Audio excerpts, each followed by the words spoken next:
24 फरवरी Sunday का दिन सुबह के 9 बज रहे थे। इंदौर शहर के जागृति नगर की गली नंबर 14, क्योंकि आज संडे था। उस घर के बाहर स्लेटी रंग का स्कूटर खड़ा था, जो अक्सर इस समय वहां दिखाई नहीं देता था, क्योंकि आम दिनों में तो केवेंद्र जी इस पर बैठकर ऑफिस के लिए निकल जाया करते हैं। लेकिन वर्मा जी ठहरे सरकारी मुलाजिम, तो आज दफ्तर की छुट्टी होने की वजह से घर के आंगन में चेयर लगाकर अपनी आंखों पर चश्मा चढ़ाए बड़े आराम से अखबार पढ़ रहे थे। वही आंगन में दूसरी तरफ बैठी उनकी पत्नी सारिका जी हाथों में थाली लिए कुछ काम कर रही थी। अपनी आंखों का चश्मा ठीक करते हुए कहती हैं, अजी सुनते हो, अब हमारी अन्या भी बड़ी हो गई है, तो इस साल तो उसका कॉलेज भी पूरा हो जाएगा। मैं सोच रही थी क्यों ना हम भी उसके लिए कोई अच्छा सा लड़का देखकर उसके हाथ पीले कर दें। और सुजाता जीजी ने भी दिव्यंका बेटा का रिश्ता कितने बड़े घर में किया है। इससे पहले कि वर्मा जी उनकी बात का कोई जवाब देते, रसोई घर की तरफ से कोई कहता है, देखो ना पापा, माँ तो बस हर समय मेरी शादी के पीछे पड़ी रहती है। आप तो जानते हैं ना, जब तक मैं अपना कलेक्टर बनने का सपना पूरा नहीं कर लेती, तब तक मैं कोई शादी वादी नहीं करने वाली हूँ। इससे पहले कि वर्मा जी उसकी इस बात का कोई जवाब देते, दरवाजे की तरफ से कोई कहता है, अन्या बेटा, तुम्हारी माँ सही तो कह रही है। और वर्मा जी, आप भी जरा अब अपनी बेटे के हाथ पीले करने के बारे में सोचिए। हमें देखिए, हम अपनी बेटी का रिश्ता सिर्फ शहर के ही नहीं, बल्कि देश के सबसे रईस खानदान में करने जा रहे हैं। और ऐसी शादी होगी कि पूरा इंदौर शहर याद रखेगा। ये और कोई नहीं, सारिका जी के जीजाजी, मतलब उनकी बड़ी बहन के पति शैलेश राठी हैं। उन्हें आते देख सारिका जी अपनी साड़ी ठीक करते हुए उठी और मुस्कुराते हुए कहती हैं, अरे जीजाजी, आप यहाँ आइए आइए बैठिए। और फिर अन्या की तरफ देखकर कहती हैं, जाओ अन्या, मौसा जी के लिए कुछ चाय पानी का इंतजाम करो। तभी राठी जी मुस्कुराते हुए कहते हैं, अरे नहीं नहीं, उसकी कोई ज़रूरत नहीं है। हम तो बस यहाँ आप लोगों को ये मिठाई देकर याद दिलाने आए थे कि कल आप सभी लोगों को हमारी बेटी दिव्यंका की शादी में शामिल होने के लिए शहर के 7 स्टार होटल में आना है। और बस यहाँ आते ही आप लोगों को ये बातें करते हुए सुना, तो बस हमने सलाह दे दी और कुछ नहीं। अब हम चलते हैं, घर में बहुत काम है। ये कहकर वो वहाँ से जाने के लिए मुड़े ही थे कि अन्या अपने पापा की तरफ देखकर कहती है, माफ़ कीजिए मौसा जी, लेकिन ऐसी कोई बात नहीं है। मुझे पापा पर पूरा भरोसा है। वो जो भी करेंगे मेरे लिए अच्छा ही होगा। और वैसे भी हम किसी रईस लड़के से नहीं, बल्कि एक आदर्शवादी लड़के से शादी करना चाहते हैं। ये सुनकर राठी जी मुस्कुराते हुए कहते हैं, जैसी तुम्हारी मर्जी, हम तो बस सलाह दे रहे थे। ठीक है, अब हम चलते हैं। ये कहते हुए राठी जी वहाँ से जाने के लिए दरवाजे की तरफ मुड़ गए। और उनके जाने के बाद अन्या ने अपने पापा की तरफ देखकर कहती हैं, पापा आप चिंता मत कीजिए, देखना मेरे लिए कोई रईस नहीं, बल्कि समझदार लड़का मिलेगा। ये कहकर वो अपने कमरे की तरफ चली गई। अगले दिन इंदौर शहर के 7 स्टार इंदौर मोरिट होटल में जोरों शोरों से शादी की तैयारियां हो रही थी। चारों तरफ खूबसूरत और महकते हुए फूलों से सजावट के साथ साथ पूरा होटल रंग बिरंगी रोशनी से जगमगा था। शादी के इस भव्य आयोजन के साथ साथ मेहमानों के ठहरने का भी बहुत अच्छा इंतजाम किया गया था। होटल के बाहर बड़ी और लंबी और लग्जरी गाड़ियों की लंबी कतार लगी हुई थी। हो भी क्यों ना भाई, मुंबई शहर के आरआर ग्रुप के मालिक दिग्विजय राय चौहान के बड़े पोते रुद्र राय चौहान की शादी जो थी, वही चौहान परिवार जिनके साथ रिश्ता जोड़ने के लिए भारत के रईस से रईस और राजसी खानदान उतावले बैठे थे, आज उनका रिश्ता इंदौर के छोटे से बिजनेसमैन शैलेश राठी के परिवार से जुड़ने जा रहा था। राठी परिवार की तो मानो किस्मत ही खुलने वाली थी। एक तरफ जहां चौहान परिवार बारात को निकालने की तैयारी में जुटा हुआ था, वहीं होटल के दूसरे हिस्से में जहां राठी परिवार के ठहरने का इंतजाम किया गया था, वहां बारात के स्वागत की तैयारियां चल रही थी। अन्या भी इधर उधर भागते हुए शादी के कामों में पूरी तरह से जुटी हुई थी। सिंपल से हल्के गुलाबी रंग के लहंगे के साथ लाइट मेकअप में भी वो बहुत खूबसूरत लग रही थी। वहीं दूसरी तरफ दिग्विजय जी, जिन्होंने सफ़ेद रंग की शेरवानी जिस पर सोने के बटन लगे थे और हाथ में छड़ी जिसके हैंडल पर हीरे जड़े थे। सोफे पर बैठे सारा नज़ारा देख रहे थे।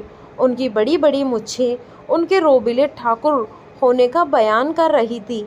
उन्हें देखकर ऐसा लग रहा था मानो कोई राजा खड़ा हो। तभी उन्होंने एक तरफ झुंड में हंसी टिटोली करते 21-22 साल के लड़के की ओर देखकर कहा, रेहान बेटा। रेहान रुद्र का छोटा भाई और घर में सबका लाडला। वो अपने दादाजी की बात सुनते ही एक थम से उनकी तरफ आते हुए बोला, जी दादाजी। दादाजी उसकी तरफ देखकर कहते हैं, जाओ जरा जाकर देखो तुम्हारे भाई रुद्र तैयार हुए या नहीं, बारात के निकलने का समय होने ही वाला है। ये सुनते ही रेहान मुस्कुराकर कहता है, जी दादाजी मैं अभी देखकर आया। ये कहते ही वो मुड़कर धीरे से बड़बड़ाते हुए कहता है, ये दादाजी ने भी क्या काम कह दिया है मुझे। ये तो शेर के मुंह में हाथ डालने जैसा काम है। आज भी भाई तैयार हुए हैं या नहीं पता नहीं, कहीं लैपटॉप लेकर तो नहीं बैठे हैं। चल भाई रेहान लग जा काम पर। ये कहते हुए वो ऊपर सीढ़ियों की तरफ बढ़ ही रहा था कि ऊपर से किसी के गाल पर एक जोरदार थप्पड़ के साथ साथ किसी की रोबदार आवाज़ आती है, मैंने कहा था ना मुझे वो फाइल अभी के अभी मेरे कमरे में चाहिए। ये जोरदार आवाज़ सुनते ही वहाँ मौजूद सभी लोगों की नज़र ऊपर की तरफ घूम गई। लेकिन तभी दिग्विजय जी ऊपर देखते ही कहते हैं, रुद्र बेटा। दिग्विजय जी की आवाज़ सुनते ही रुद्र ने 1 मिनट के लिए अपनी आंखें बंद की और अपने गुस्से को शांत करके अपनी शेरवानी को ठीक करते हुए अपने कुछ दोस्तों के साथ नीचे आने लगा। अभी भी सबकी नज़रें उस पर ही टिकी थी। आज सुनहरे रंग के दूल्हे की पोशाक के साथ सिर पर लाल रंग का साफा, गले में हीरों का हार पहने रुद्र किसी राजघराने के राजकुमार जैसा लग रहा था। इसलिए दादाजी भी उसे नीचे उतारते हुए अपनी नम आंखों से उसे देखकर मुस्कुराने लगे। आज उनकी जिंदगी का सबसे बड़ा सपना पूरा होने जा रहा था। उसे नीचे आते देख रेहान लंबी सी सांस लेते हुए खुद से कहता है, आह चलो आज तो बच गया मैं। लेकिन फिर अपनी आंखों को सिकोड़ते हुए रुद्र की तरफ देखकर कहता है, मुझे तो अभी तक समझ नहीं आया कि दूर दूर तक लड़कियों से कोई वास्ता ना रखने वाले हमारे रुद्र भाई इस शादी के लिए मान कैसे गए।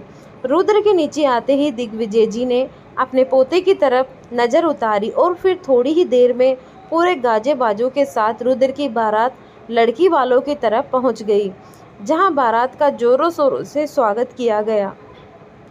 बारात के आने पर बाराती चौखट पर नाचने में लगे हुए थे कि तभी घबराई हुई अन्या एक हाथ से अपना लहंगा पकड़े हुए सीढ़ियों से भागती हुई आई और सुजाता जी के पास आकर कान में धीरे से कुछ कहा, जिसे सुनकर सुजाता जी अपनी आंखों को बढ़ाकर हैरानी से कहती हैं, ये तुम क्या कह रही हो, तुम्हारा दिमाग तो खराब नहीं हो गया है अन्या।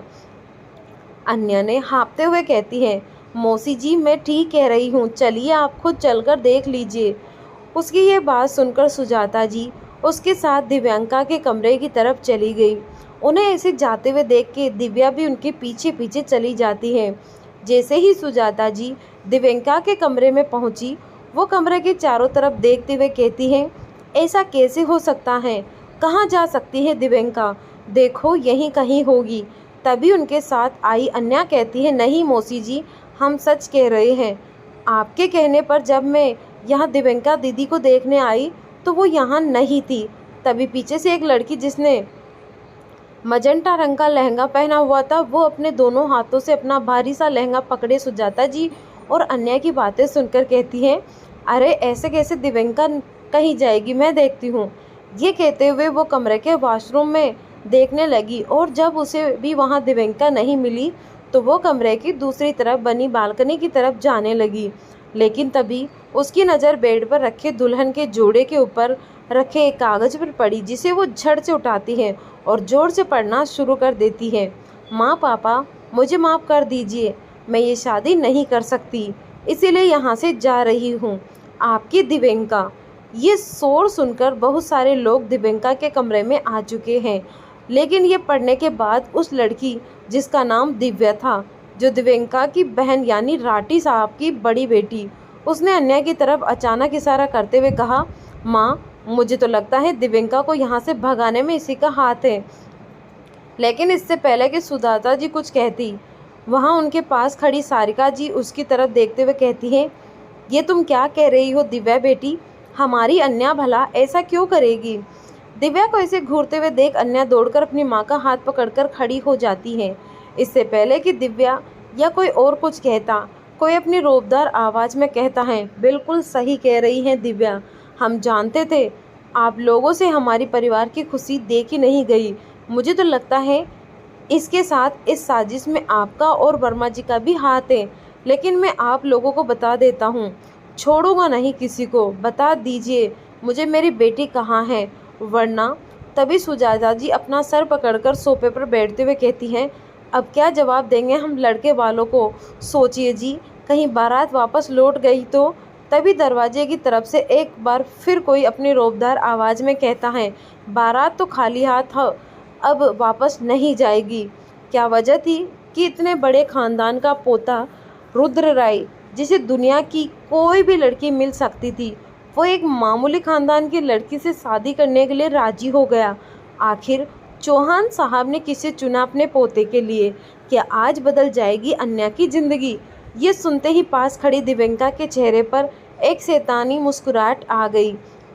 लेकिन तभी राठी साहब दरवाजे की तरफ आते हुए दिग्विजय जी की ओर बढ़ते हुए कहते हैं, चौहान साहब आप यहाँ। वो दिग्विजय जी के रोब के आगे शैलेश जी अंदर तक कांप गए।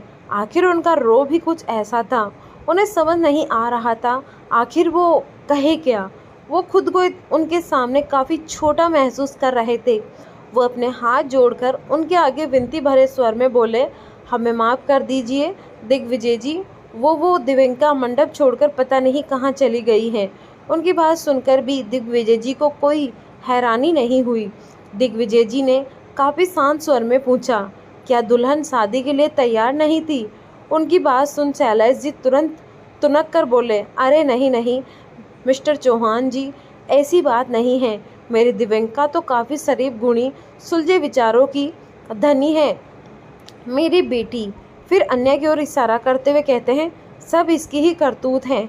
इसी ने भोली भाली दिव्यंका को पट्टी पढ़ाकर भागने पर मजबूर कर दिया। दिग्विजय जी बोल पड़े, राठी जी आपको कुछ कहने की ज़रूरत नहीं है।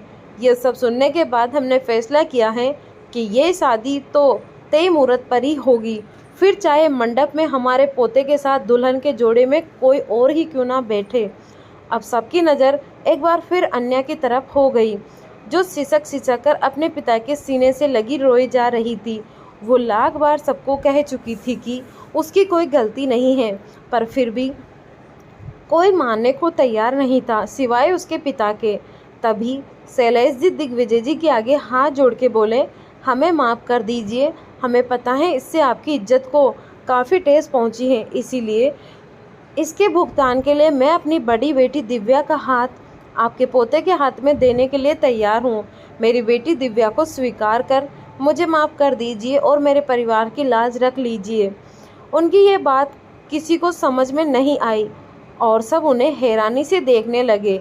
दिग्विजय जी सारिका जी के साथ खड़ी अन्या की तरफ इशारा करते हुए कहते हैं, हमारे पोते के साथ ये लड़की अब दुल्हन का जोड़ा पहनकर फेरे लेगी।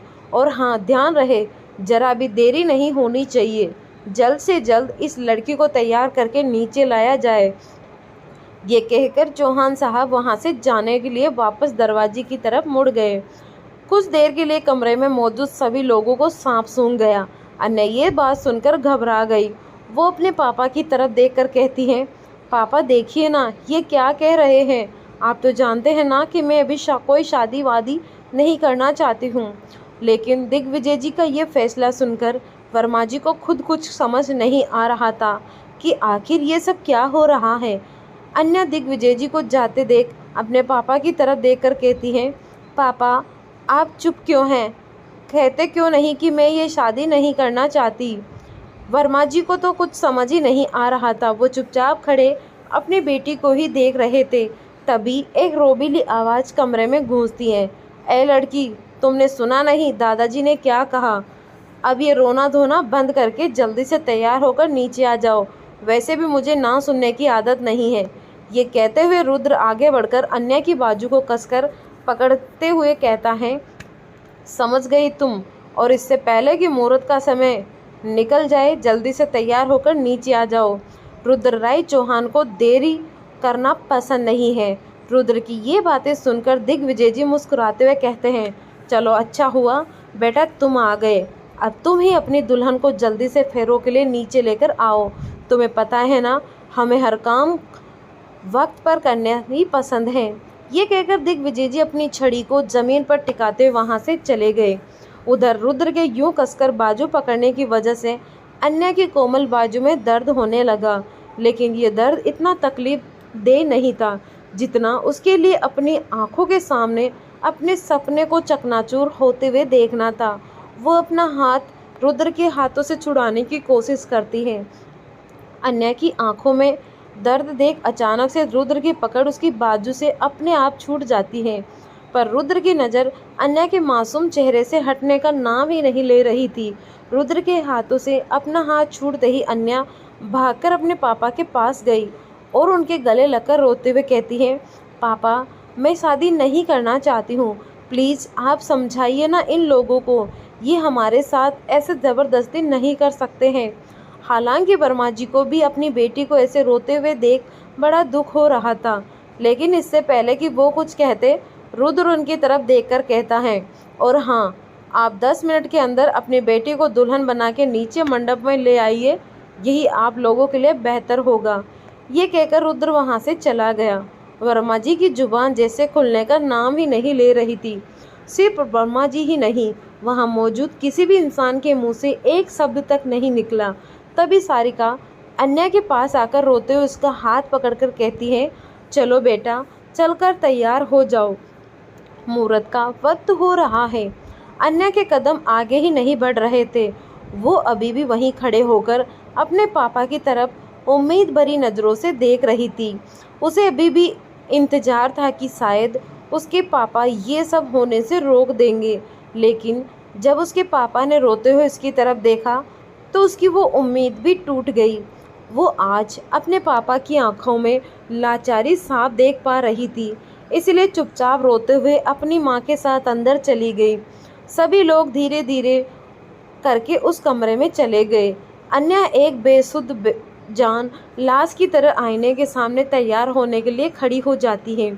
उसकी ज़िंदगी के सारे सपनों का उसके सामने खून जो हो रहा था, वो हैरानी, वो इतनी मजबूर थी कि कुछ कर भी नहीं पा रही थी।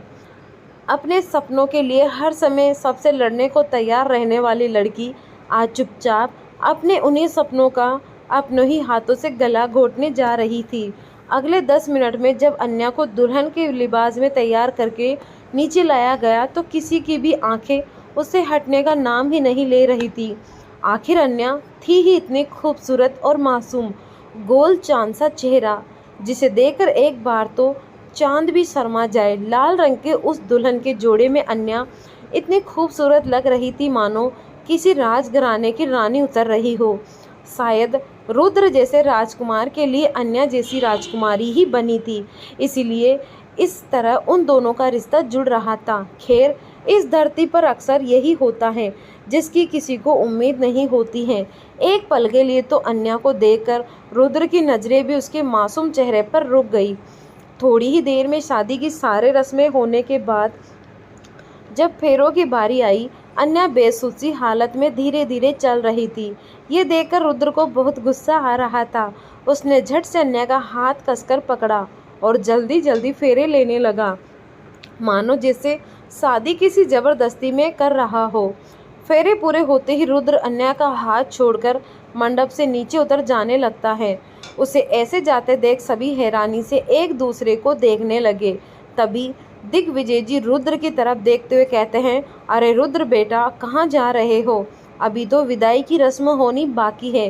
दादाजी की आवाज़ सुनकर रुद्र वहीं रुक गया और अन्या के पास वापस आकर उसका हाथ पकड़कर आगे बढ़ते हुए कहता है, ये लीजिए और चलिए यहाँ से, बस हो गई विदाई। वैसे भी हमारे पास टाइम नहीं है, अभी कुछ ही देर में हम लोगों की फ़्लाइट है मुंबई के लिए, और आज के बाद इन लोगों से हमारा कोई रिश्ता नहीं है। ये कहते हुए वो अन्या को लेकर आगे बढ़ गया। उसके पीछे पीछे उसके परिवार के बाकी लोग भी जाने लगे। कुछ देर में ही चौहान परिवार अपनी बहू अन्या को लेकर गाड़ियों में बैठकर एयरपोर्ट के लिए निकल गए।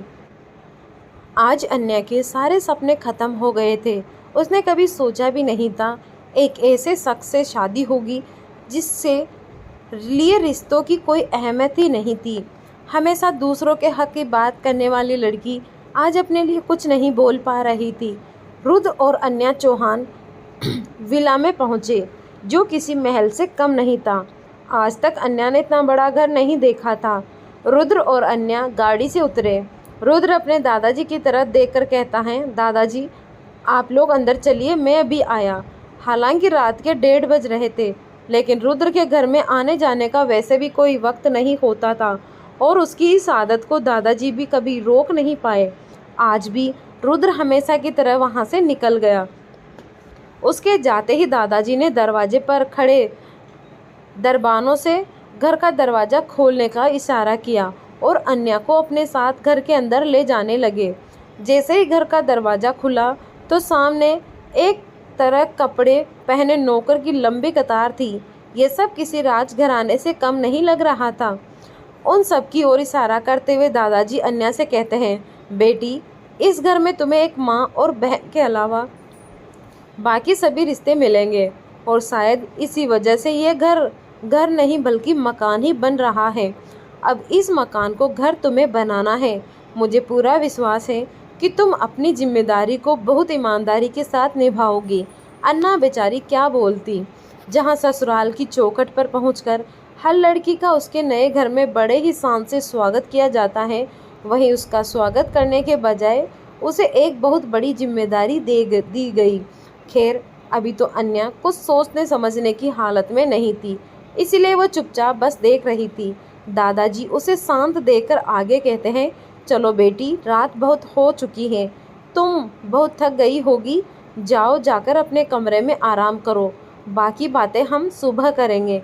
ये कहकर वो एक नौकर की तरफ देखकर कहते हैं, जाओ बहू रानी को रुद्र के कमरे तक ले जाओ। दादाजी की बातें सुनकर अन्या भी चुपचाप उस नौकर के पीछे पीछे रुद्र के कमरे की तरफ चली गई। रुद्र के कमरे में पहुंचते ही उसकी आंखें नम हो गई। आज वो अपने पापा के घर को हमेशा के लिए पीछे छोड़कर यहाँ आ गई थी। जैसे जैसे वो उस कमरे में बढ़ रही थी, उसकी आंखों के सामने उसके घर में बिताए गए वो सारे पल तस्वीर बनकर घूम कर सामने आ रहे थे। ऐसे ही अपने बचपन और घर को याद करते करते कब वक्त बीत गया उसे पता ही नहीं चला। रात के करीब 3 बज चुके थे, लेकिन रुद्र का अभी तक कोई पता नहीं था। अन्या ने धीरे धीरे अपने गहने और श्रृंगार उतारना शुरू किया, लेकिन बिना गहनों और साज श्रृंगार के भी उसकी खूबसूरती में कोई कमी नहीं थी, बल्कि वो इस सादगी में और भी ज़्यादा खूबसूरत लग रही थी। वो वैसे ही चुपचाप डरी सहमी सी रुद्र के बिस्तर पर, जिसे बहुत खूबसूरती से सजाया गया था, उसके एक कोने में अपने शरीर को समेटे हुए लेटी थी। तभी कमरे का दरवाज़ा किसी ने धीरे से खोला और दरवाजे के खुलने की आवाज़ सुनकर वो एकदम से अपनी टांगों को समेटते हुए डरकर बिस्तर पर बैठ गई। जैसे ही रुद्र ने कमरे के अंदर आकर दरवाजे की चिटकनी लगाई, उसके दिल की धड़कन से तेज बढ़ने लगी। वो धीरे धीरे अपने पैरों को अपनी तरफ समेटने लगी। तभी रुद्र अपनी शेरवानी के बटन खोलते हुए उसकी तरफ देखकर कहता है, इधर आओ मेरे पास। ये सुनकर तो अन्या की डर के मारे जैसे जान ही निकलने वाली थी। कुछ देर तक जब अन्या बिस्तर से नीचे नहीं उतरी तो रुद्र एक बार फिर जोर से कहता है, सुना नहीं तुमने, इधर आओ मेरे पास। अन्या उसकी तेज आवाज़ सुनकर डर गई और डर के मारे उसका शरीर थरथराने लगा। घबराकर वो धीरे धीरे बिस्तर से उतरकर दूसरी तरफ से घूमते हुए रुद्र के पास आ रही थी कि तभी वो खुद उसके पास आ गया और उसके कंधों को पकड़ते हुए कहता है, आज मैं तुम्हारे लिए एक तोहफा लेकर आया हूँ, पूछोगी नहीं क्या? अन्या की तो कुछ बोलने की हिम्मत ही नहीं थी। वो बस अपनी डरी सहमी और मासूम आँखों से उसको देखे जा रही थी। तभी रुद्र मुस्कुराते हुए अपने एक हाथ से कागजों का एक बंडल निकालकर उसकी तरफ बढ़ाते हुए कहता है, ये लो तुम्हारा तोहफा। इस घर में तुम्हारा पहला दिन है। आज के दिन तो तुम्हारे लिए तोहफा लाना बनता है। ये लो, पकड़ो इसे। ये कहते हुए उसने वो कागज़ अन्या की तरफ बढ़ा दिया, लेकिन अन्या ने जब उन पेपर्स को पकड़ा नहीं तो रुद्र ने उसके हाथ में थमा दिए। अन्या में इतनी हिम्मत नहीं थी कि वो उन्हें खोलकर देख सके। रुद्र हंसते हुए कहता है, इससे खूबसूरत तोहफा मेरी बीवी के लिए हो ही नहीं सकता था, इसलिए बड़े आराम से इसे पढ़कर इस पर साइन कर देना। मैंने तो साइन कर दिया है। और एक बात, ये कोई प्रॉपर्टी या किसी बंगलों के कागजात नहीं है, बल्कि ये डिवोर्स पेपर है। आज से हम शादीशुदा तो हैं, लेकिन सिर्फ दुनिया की नज़रों में। हमारे बीच पति पत्नी के रिश्ते जैसा कुछ भी नहीं होगा, और ये रिश्ता भी सिर्फ 1 साल के लिए रहेगा। उसके बाद तुम तुम्हारे रास्ते और मैं अपने। ये शादी मैंने दादाजी के कहने पर की है। अब मुझे नींद आ रही है, इसलिए मैं तो चला सोने। लेकिन हाँ, याद रहे, कल सुबह तक मुझे इन कागजात पर तुम्हारे सिग्नेचर चाहिए। ये कहकर रुद्र कपड़े बदलने के लिए बाथरूम की तरफ चला गया। इधर अन्या अपने हाथ में उन पेपर्स को देखकर लड़खड़ा गई। उसने जैसे तैसे अपने आप को संभाला और पास रखी चेयर पर बैठ गई। उसे समझ नहीं आ रहा था कि आज उसकी ज़िंदगी का ये कैसा दिन है जो एक के बाद एक तूफान आए जा रहे हैं। आखिर क्यों आज तक ये घर नहीं बन पाया? क्या होगा अन्या का फैसला? क्या निभा पाएगी वो दादाजी की दी जिम्मेदारी, या फिर उलझकर रह जाएगी रुद्र के साथ हुए इस अनजाने रिश्ते में? आगे क्या तूफान आने वाली है अन्या की ज़िंदगी? क्या सच में टूट जाएगा अन्या का रिश्ता उसके माँ पापा के साथ? बाथरूम का दरवाज़ा खुलता है और रुद्र बाहर आता है। रुद्र अन्या को इग्नोर कर चुपचाप आकर अपने बेड पर सो जाता है। उसे सोता देख अपने मुंह पर हाथ रखकर अन्या खुद को रोने से काफ़ी से रोक रही थी, पर उसकी कोशिश एकदम से बेकार हो जाती है। वहीं रुद्र अन्या की रोने की आवाज़ सुनकर बेचैन हो जाता है। रुद्र को समझ नहीं आ रहा है कि अन्या को क्या हो रहा है। जब उससे बर्दाश्त नहीं होता है तो वो अपनी जगह से उठकर अन्या के पास जाता है। उसकी नज़र फिर उसके चेहरे पर टिक जाती है। अन्या सोफे के कोनों में दुबक कर सो रही थी। ये देख रुद्र को बुरा लगता है। तभी उसकी नज़र टेबल पर रखे पेपर्स पर पड़ती है। रुद्र जल्दी से उठाकर उसे चेक करता है। पेपर्स काफ़ी जगह से गीले थे, जिससे साफ पता चल रहा था कि यह अन्या के आंसुओं के कारण हुआ था। रुद्र पेज पलटता है और देखता है अन्या ने उस पर साइन कर दिया था। ये देख रुद्र को न जाने क्यों अच्छा नहीं लग रहा था, लेकिन ये तो उसी का फैसला था। रुद्र पेपर का वो सेक्शन खोलता है जहां अन्या को पैसों की रकम भरनी थी। वो कॉलम ब्लैंक देखकर रुद्र ठहर सा गया। वो अन्या को कहता है, आखिर तुम करना क्या चाहती हो? इतना बड़ा मौका तुमने बस गंवा दिया। रुद्र ने आज तक इतनी सारी लड़कियां देखी थी जो पैसों के लिए उसके साथ सोने को भी तैयार होती हैं। कोई लड़की अगर उसके पास आई तो वो सिर्फ पैसों के लिए, लेकिन अन्या ने पैसों में कोई दिलचस्पी नहीं दिखाई और इतनी आसानी से उन पेपर्स पर साइन कर दिए। रुद्र अपने ख्यालों में गुम था। तभी उसकी नज़र अन्या पर जाती है, जो शायद ठंड से खुद में सिमटी जा रही थी। ये देख रुद्र जल्दी अपने बेड से ब्लैंकेट और पिल्लो लेकर आता है। जैसे ही रुद्र उसे कंबल उड़ाने लगता है, अन्या उसकी बाजू पकड़कर उसे लिपट कर सो जाती है। अन्या सोते हुए अपनी मासूम लग रही थी कि रुद्र उसे खुद से दूर ही नहीं कर पा रहा था। उसे ये भी नहीं पता चला कि कब वो उसे देखते देखते उसके बगल में सो गया। रुद्र और अन्या एक दूसरे के आगोश में बेफिक्र सो रहे थे। उन्हें पता ही नहीं था कि कैसे एक मजबूरी का बना रिश्ता उन्हें करीब लाने की तैयारी में था। सुबह के 6 बज रहे थे। रुद्र और अन्या एक दूसरे से लिपटकर आराम से सो रहे थे। वैसे रुद्र की नींद तो काफ़ी कच्ची हुआ करती थी और वक्त से पहले उठने की उसकी आदत थी, लेकिन आज उसे वक्त का कुछ होश ही नहीं रहा। वो काफ़ी लंबे अरसे के बाद ऐसी मीठी नींद सो रहा था। रुद्र उठता है। उसकी नज़र खुद ब खुद अपनी बाहों में सुकून से सो रही अन्या पर चली जाती है। अपने आसपास एक बार नज़र घुमाता है। वो अन्या के साथ सोफे पर ही ब्लैंकेट ओढ़े सो रहा था। वो झट से अपना एक हाथ उसकी कमर से हटाता है, लेकिन तभी अन्या नींद में रुद्र को कसकर पकड़ लेती है, जिसकी वजह से रुद्र हिल तक नहीं पाता है। अन्या की इस हरकत पर रुद्र उसे गुस्से में एक नज़र देखता है, लेकिन नींद में सोई हुई अन्या को देख उसका गुस्सा एक पल में गायब हो जाता है उसका हाथ खुद ब खुद उसके चेहरे के करीब बढ़ने लगता है।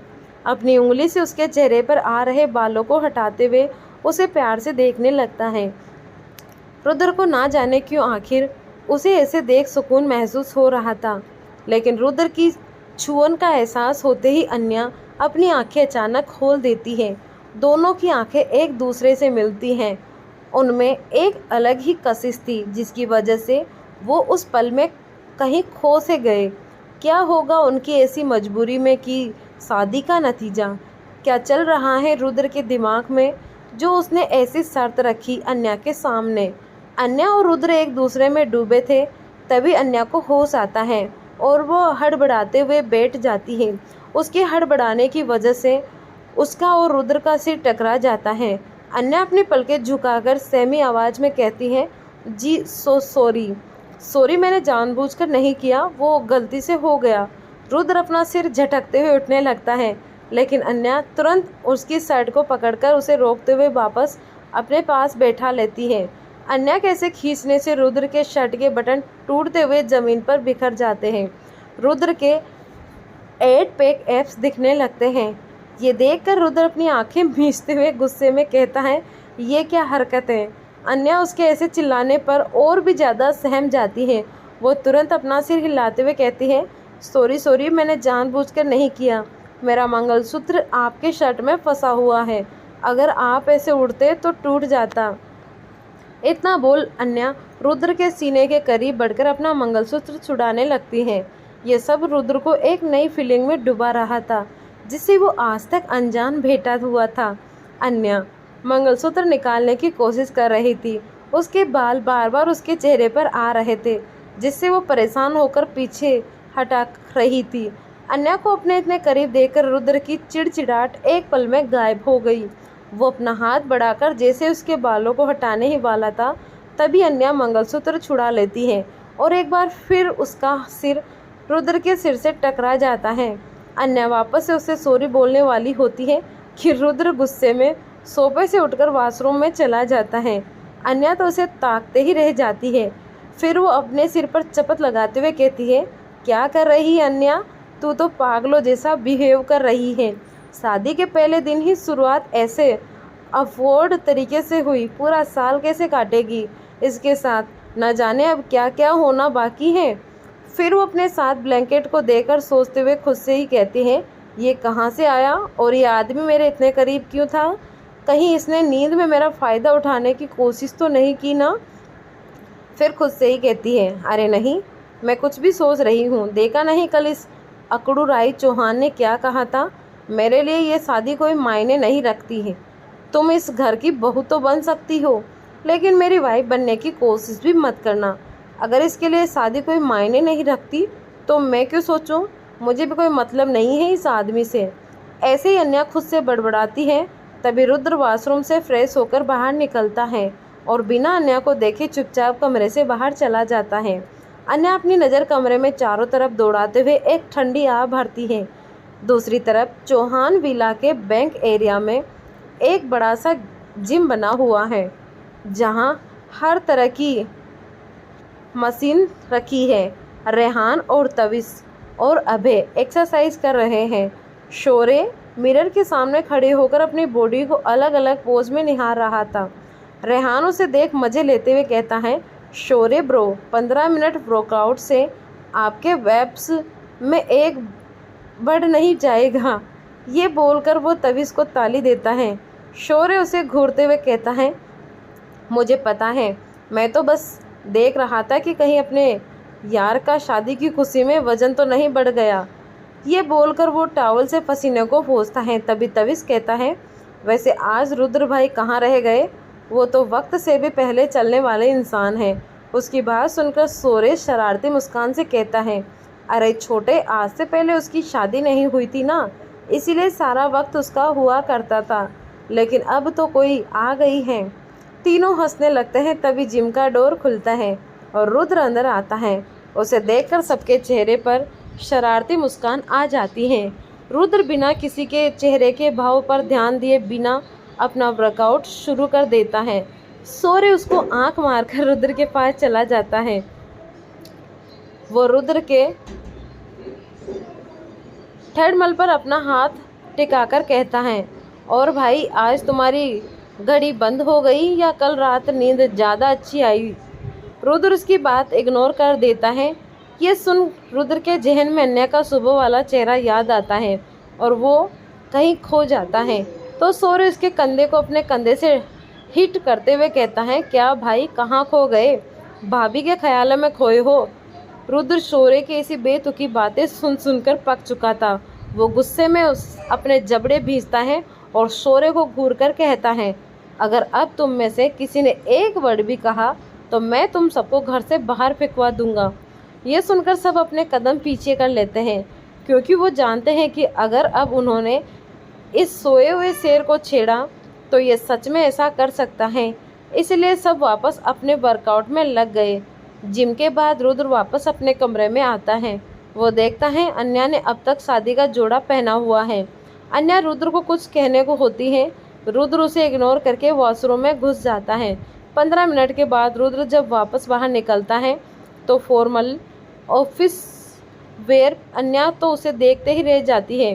ब्लू कलर का बॉडी फिट टी सूट में उसके फेटर्स काफ़ी निखरे थे। रुद्र जानबूझकर उसकी प्रेजेंस को इग्नोर करता है ताकि उसके बीच सुबह वाली सिचुएशन ना हो। वह अपने बाल ठीक करते हुए मिरर में अन्या के अक्स को देख रहा था, क्योंकि उसकी नज़र ना चाहते हुए भी अन्या से नहीं हट रही थी। तभी किसी ने कमरे का दरवाज़ा लॉक किया। रुद्र अंदर आने को कहता है तो एक नौकर अपने हाथ में एक शॉपिंग बैग लेकर अंदर आता है और रुद्र और अन्या को गेट करता है। रुद्र को देखकर कहता है, सर दादाजी ने छोटी मैडम के लिए कपड़े भिजवाए हैं। ये बोल वो पैकेट आगे रख करता है और कहता है, सर आपको दादाजी अपने कमरे में बुला रहे हैं। रुद्र उसे बैग टेबल पर रखने का इशारा कर उसे जाने को कहता है। फिर अन्या को उस पैकेट को उठाने का इशारा करता है और कमरे से बाहर चला जाता है। रुद्र के मना करने के बाद भी अन्या कैसे बनाएगी उसके दिल में जगह? क्या चल रहा है दादाजी के दिमाग में? आखिर क्या वजह थी जो दादाजी ने उसकी शादी करवाई?